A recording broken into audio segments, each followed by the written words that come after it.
Hey guys, and welcome back to The Modern Brain.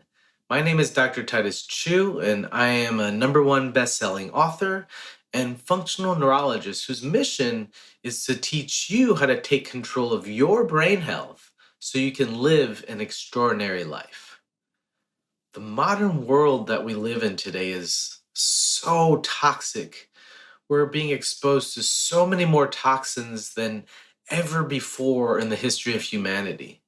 So, what's a modern brain to do? My motto is take control of what you can and don't stress about the rest. So, the good news is that it's not just the amount of toxins that we're exposed to that has or determines the damaging effects that toxins have on our brain and our bodies.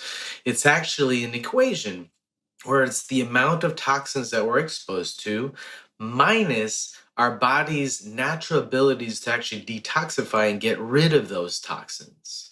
So that's the good news. You can think about it like this. Imagine your brain and your body's ability to get rid of toxins is kind of like a big bucket. And so when you expose to toxins from maybe a poor water source, then you pour some flammable liquid inside that bucket. Or if you breathe polluted air, you pour some more flammable and, dirty liquid into that bucket. Now, the good news is, again, though, is that all of our buckets that we're given, they actually have holes on the bottom of them.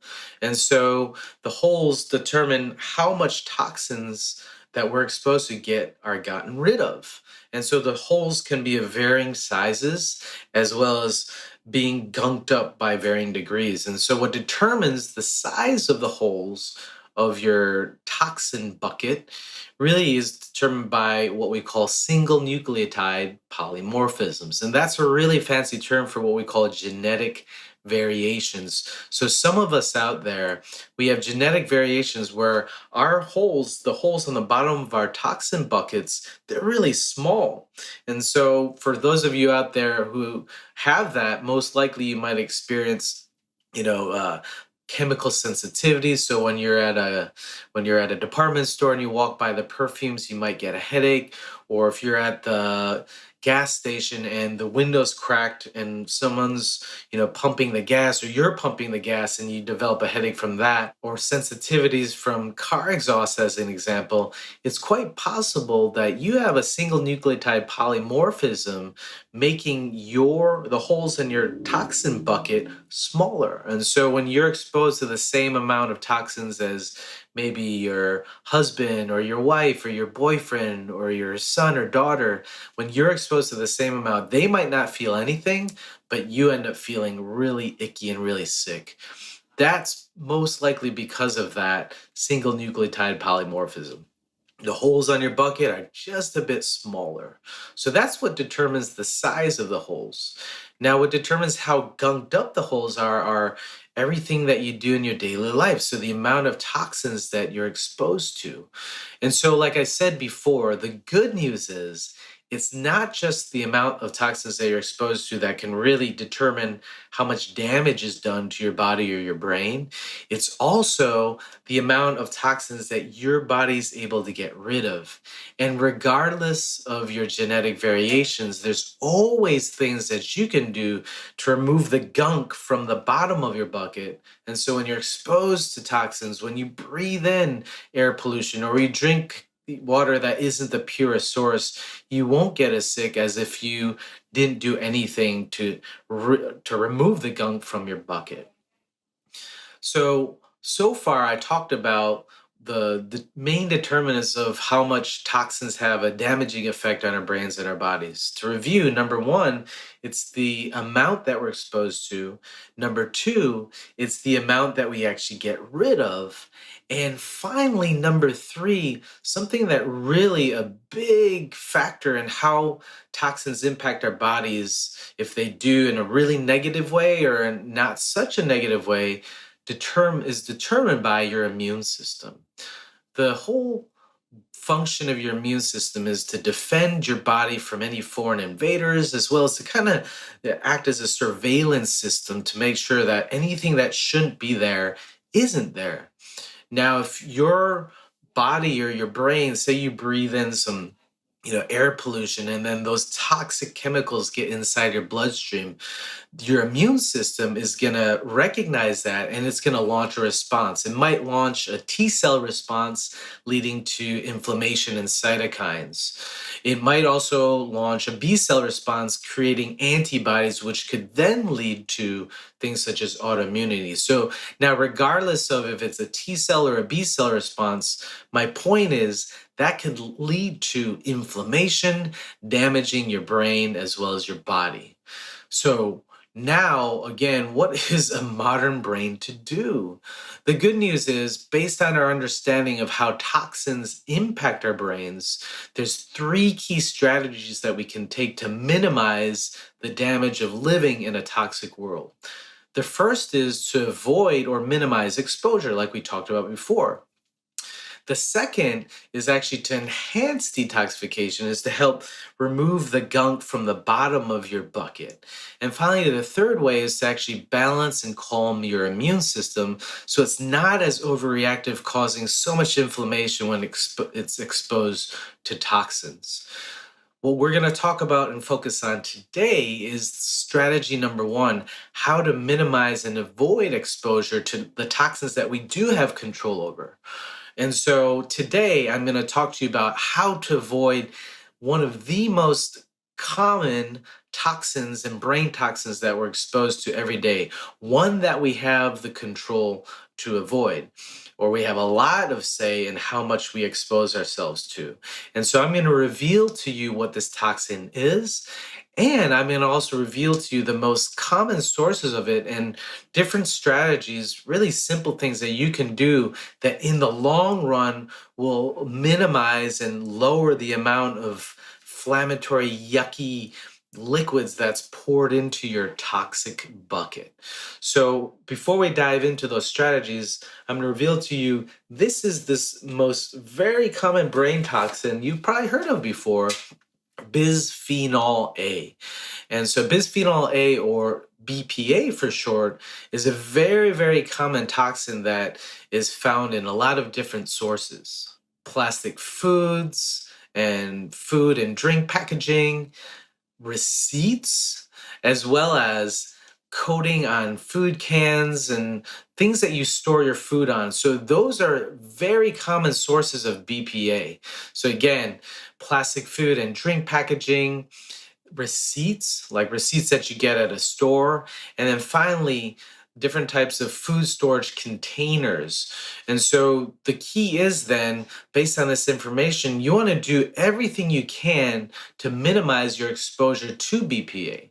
The good news is a lot of consumer advocates and agencies are hip to this now. And so there's a lot of, different types of BPA-free products and goods out there that you can purchase, but I'm going to share with you some ones that you might not be familiar about. And when I actually learned about, I really took action on, and we really did a good job in minimizing that. And so I'm going to share with you what those are right now. So the first one, like I said before, one common source of BPA is actually plastic food or drink packaging. And so what we do is, in terms of, I love coffee, and I have to admit, coffee can actually be really good for you as long as you get an organic source and you don't have any sensitivities to caffeine and you're able to metabolize it well. So for me, I love coffee, but I discovered that a very common source of BPA is actually the inner lining of a lot of to-go coffee cups, like those paper cups. If you actually, next time you're out at a store, before you fill up your coffee, just feel the inside of that paper cup. And many times it's going to be kind of like this slick material. Well, guess what? That most likely is BPA. And so when you pour that hot coffee into that paper cup, the heat then creates a chemical transfer where it increases the leaching of BPA into your delicious coffee, making that healthy drink turn into a toxic source of brain blah. So that is one very common source of BPA. And so what do? I just have my own stainless steel coffee mug that I bring. So not only is it good for my health and limits the exposure to BPA in the long run, it's also really good for the environment because then I don't have to waste the paper cups. So that's one thing, that simple thing that you can do to lower your exposure to BPA. The second thing you can do, like I mentioned before, a very common source of BPA is thermal receipts. And so thermal receipts, a lot of receipts then, outside of just wearing these gloves, what you can do is a lot of receipts that are printed these days, they're not made out of paper. If you actually feel it, it has this slick, glossy material. Well, guess what? Most likely, again, that is BPA. So what I do about that is, rather than wearing these gloves around, I might limit my exposure to touching it, and I don't save them. I actually have an app in my phone. If you guys need to, for example, I run a practice, and so I need to track a lot of my expenses, and that's just a good habit to have regardless if you run a business or not. So rather than carrying around all these BPA laden toxic receipts, I have an app in my iPhone that I just take a picture of that, and then I get rid of the receipt right away. So that's one thing that you can do to minimize the exposure. Another option is, if you have the availability at wherever store you're at, is rather than get the receipt, you ask them to shoot you an email, to email that receipt to you. Again, that could limit your exposure to BPA. And finally, the third thing, like I mentioned before, a lot of food containers, like to-go containers, they're made of plastic, but they also have BPA and other toxic chemicals. And especially if it's like something hot, like a soup, there can be a lot of leaching of BPA and other toxic chemicals into the soup, which then you drink, or if it's some type of hot food, it can leach into your food and you eat, and that increases the amount of gunk and the yucky liquids inside your toxic bucket. So one thing that I do and that we do is we actually bring our own. Many times, if we know we're going to be taking out food, we bring our own containers. And so this container is great because it's a stainless steel container. And you can see here that the top is also stainless steel, because I see a lot of stainless steel containers out there where it's BPA free, but then the actual lid itself, which comes in contact with the food or with the soup or the hot liquids, could then leach excess BPA into your food. And then when you eat that, it leaches it back into your body. So that's one simple thing that you could do. And again, not only is it good for your body, but it's actually good for the environment. So then you don't use all this excess takeout plastics or containers, papers, things of that nature. Another thing we do as well, as you guys probably know, there's just simple, Tupperware types of containers out there. This one isn't as good because you can see it, the top isn't glass or not made out of BPA-free materials. So, but it's better than nothing, right? So the majority of the food contacts this part rather than this part right here. And so again, not only could you do great for your brain and your body by avoiding toxins, you also do a great service to Mother Earth and limiting the excess waste that we produce every single year. So there you have it. Those are 3 easy ways to avoid this very common brain toxin known as BPA. And so you guys might be watching out there like, wow, that seems so excessive. It's like just a small amount, you're just touching a receipt, or you're just, drinking a little bit of this coffee with the BPA cup. But think about it. These are the things. The reason why I chose these strategies is because these are the things, at least for me, that I do almost every single day, right? Well, I don't necessarily eat out every single day, but when I do, it's like that builds up over time. It adds up.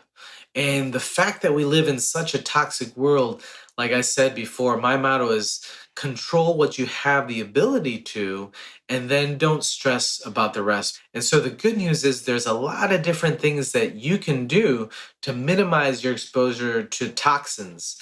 In a future video, I'm going to be talking about different ways where you can enhance detoxification of poisons from your body. And in effect, when you add that approach, as well as minimizing exposure and doing things to calm and balance your immune system, you are doing such a great job of being able to minimize the damage of living in a modern world that's chock full of toxins. So if you found value from this video, I really encourage you to share it, like it, comment on it, and share it with someone that you love, a friend or family member, because the more that you are able to share this information with others, just like when I share this information with you, the more you can do to take control of your own brain health so you can live an extraordinary life. And so again, if you found value from this, feel free to explore my website, drtituschuu.com, as well as follow me on Facebook and Instagram. So I hope you enjoyed this video today on how to avoid this very common brain toxin, BPA. And we'll see you next time.